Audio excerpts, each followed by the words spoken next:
Composition of blood. Composition means mixture. Before learning about the composition of blood, what do you mean by vertebrate? What is the difference between vertebrates and invertebrates? Those organisms which have a backbone are called vertebrates, and those organisms that do not have a backbone are called invertebrates. The blood of vertebrates is made up of red blood cells, white blood cells, and blood platelets. See, this is red blood cell and this is the white blood cell. This is blood platelet, and this fluid portion of the blood is called plasma. All the dissolved substances such as nutrition as well as waste materials are carried by this plasma. Okay, can you see why the blood is red in color? The blood is red due to the presence of hemoglobin. Let me see the blood cells in detail. First is red blood cell. Among the other blood cells, this red blood cell is the most common cell. As we have learnt earlier, oxygen and carbon dioxide gases rapidly bind to the hemoglobin of the red blood cells. So, the blood transports the gases in the body with the help of red blood cells. Next is white blood cell, that is WBC. As the name indicates, the WBC are colorless.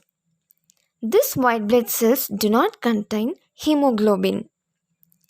These white blood cells are fewer in number and bigger than the RBC.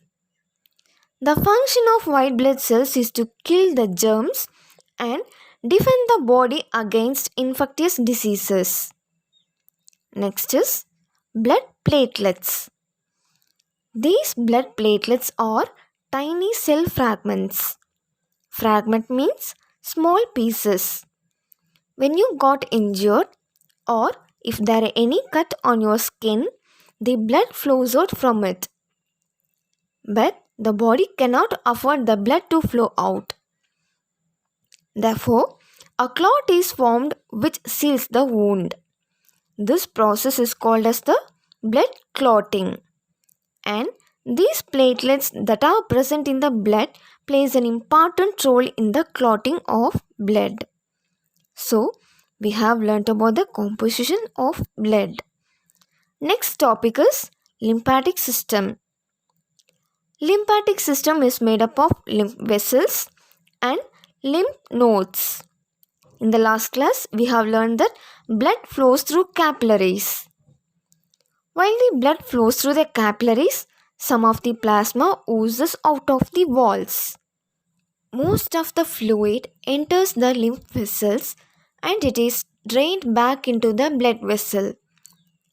This fluid is filtered through lymph nodes before it gets returned into the circulatory system.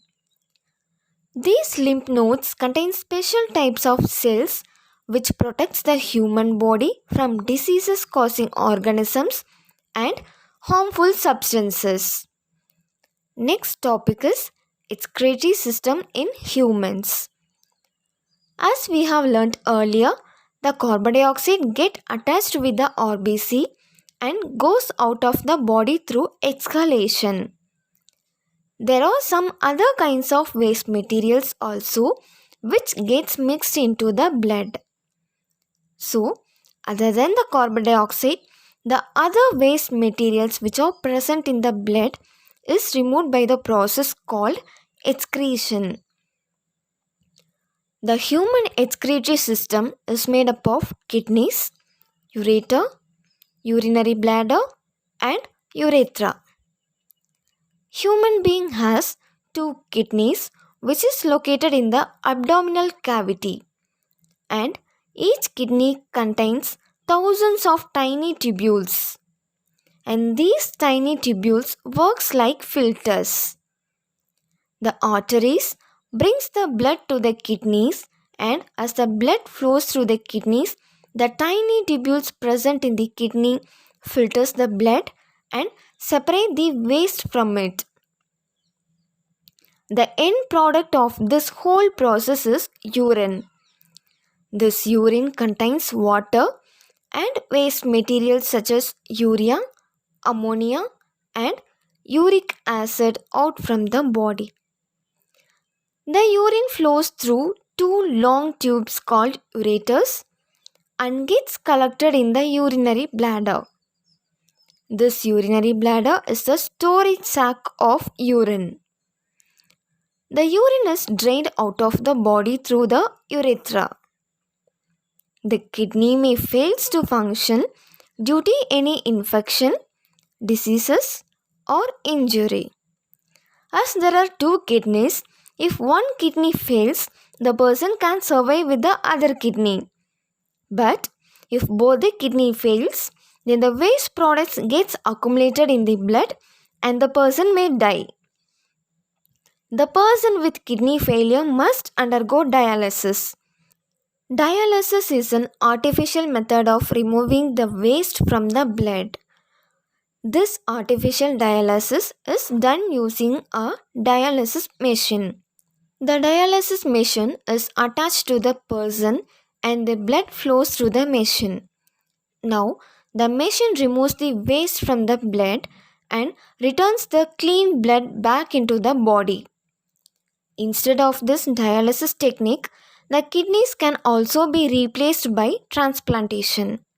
Through this transplantation technique, a person's non-functional kidney is replaced by the healthy kidney of another person.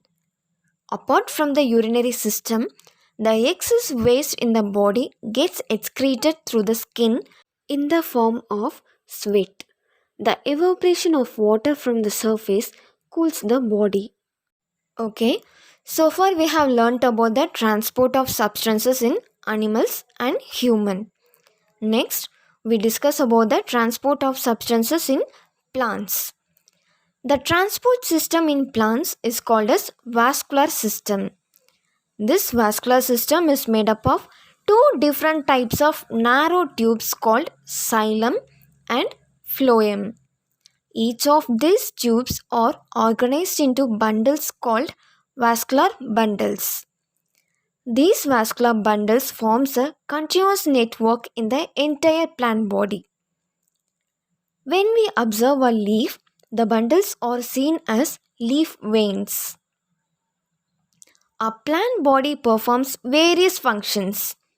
To perform these various functions, the plants require various minerals such as potassium, phosphorus, magnesium, calcium, and iron.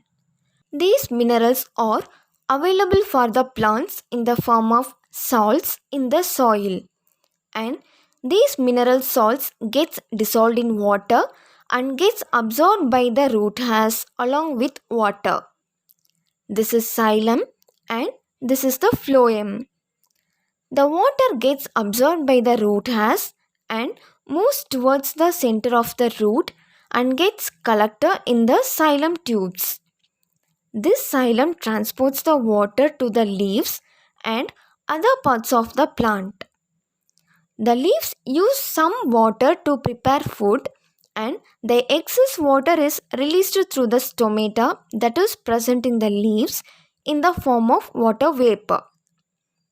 This process is called transpiration.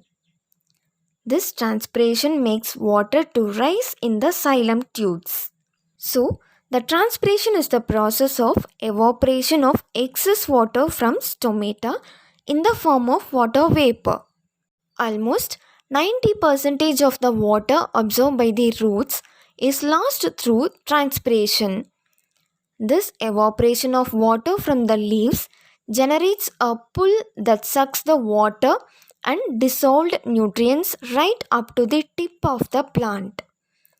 The dissolved nutrients is called as the sap. This upward movement of sap is called as ascent of sap. Next, transportation of food. The plants prepare their own food through the process of photosynthesis, and this prepared food is supplied to other parts of the plant body by the phloem cells. This process is called translocation.